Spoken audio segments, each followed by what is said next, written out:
কিন্তু তারা বলেন আমার বিয়ে, তাই আমি পছন্দ করতাম। তারপর তারা দেখবেন, উপায় না পেয়ে আমি কয়েকটা দেখি। একটা মেয়েকে খুব ভালো লাগে, দেখতে খুব সাধারণ, আর অতটাও বড় ঘরের নয়। বাবা মাকে দেখালে তারা বলেন আর কোনোটা নয়। আমি বলি যে বিয়ে তো একটাই করবো, তাই একটাই পছন্দ করলাম। দেখো, তোমাদের পছন্দ না হলে আমি বাদ দেবো। বাবা মার চেহারা থেকে বুঝতে পারি হয়তো মেয়েটা তাদের ভালো লাগেনি। 2 দিন পর তারা মেয়ে দেখতে গেলেন। আমার খুব কাজ, আমি তাই যেতে পারিনি।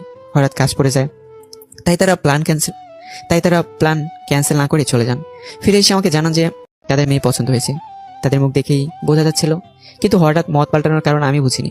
মা বলেছিলেন যে মেয়েটা বড় লোক কোনো বাড়ি নয়, কিন্তু দেখতে খুব মিষ্টি, আর তাদের পছন্দ হয়েছে। শুনে খুশি হলাম, তারা সব ঠিক করে এসেছেন। আমার তো আগেই পছন্দ ছিল, তাই বারণ করার কারণটা নেই। 2 সপ্তাহ পর আমার বিয়ে। এর মাঝে কয়েকবার মেয়ের সাথে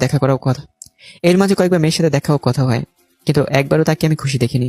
আমার দিকে তাকিয়ে তার মাঝে আমার দিকে তাকিয়ে